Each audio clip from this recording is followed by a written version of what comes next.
The satisfaction of seeing that maple sap that you have gathered with love coming to a rolling boil over the fire to make your own cup of coffee, that is not a joy you can experience anywhere else. More than anything, I think it's the ritual of it. It's like a very fancy coffee. The sweetness of the sap is just like irreplaceable.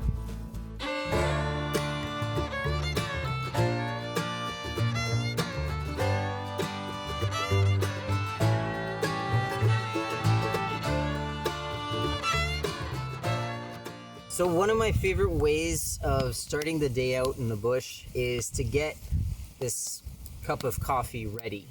Getting the fire going, getting the water boiling, getting the specific measurements out.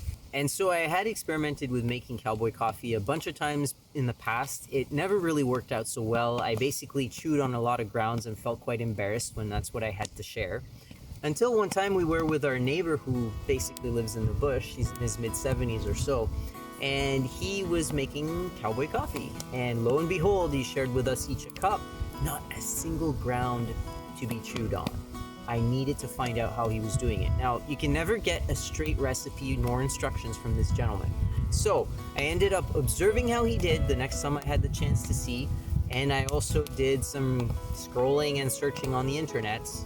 And so today I'm going to be sharing with you the result of some of those researches. Instead of using boiling water for a coffee, we're going to be using some maple sap.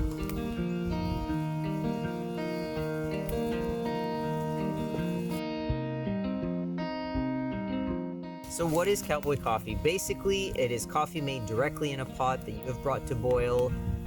And you are putting the grounds directly into the water. There's no filter. There's many ways that you can mess up on this. You're gonna think, oh, I never want to do this ever again.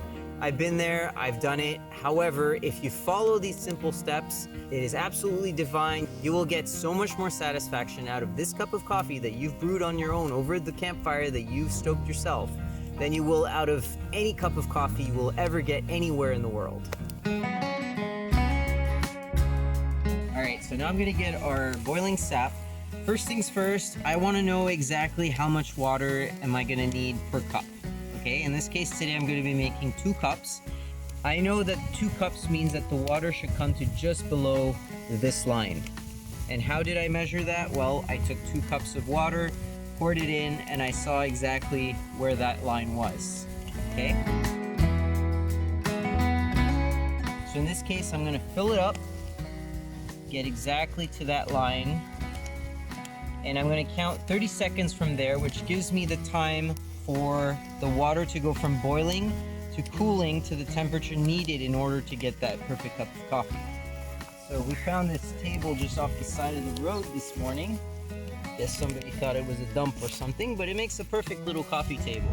So next thing you're going to get your coffee grounds. You want 2 generous tablespoons per cup.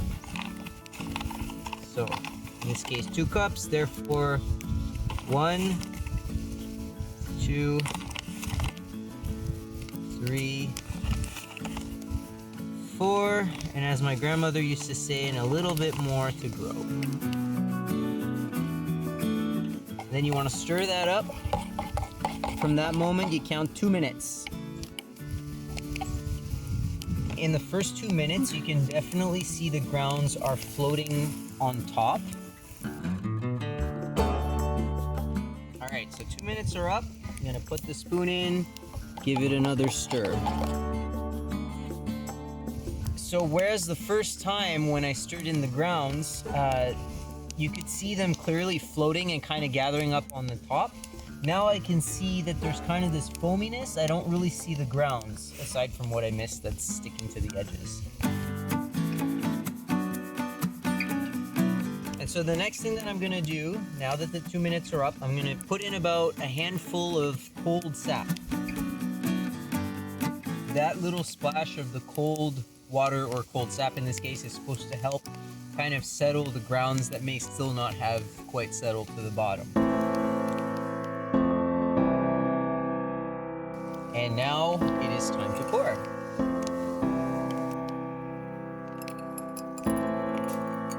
I can see that some of the grounds are still going through. They are going to sink to the bottom of the cup, so this is not the type of coffee that you want to down the very bottom of your cup. One good thing to keep in mind is that the finer you have your coffee ground ahead of time, the better it'll be. If your coffee grounds are not ground fine enough, then you're going to have floaties. So yeah, it's a very pleasant way of having coffee on the trail or when you're out in the woods, and highly recommended. Speaking of which, here's your coffee. Enjoy. Cheers. It's lovely. You're not chewing on grounds? No grounds. Any cup of coffee you will ever get anywhere in the world. And you're prepared to back that up? No. And I'm sure you will enjoy it. There's like almost like a butteriness to it. And I'm sure you will enjoy it. I wonder what gives the smoothness, if it's the sap. But I am so sure you will enjoy it. You will so enjoy it. Maybe it's the love.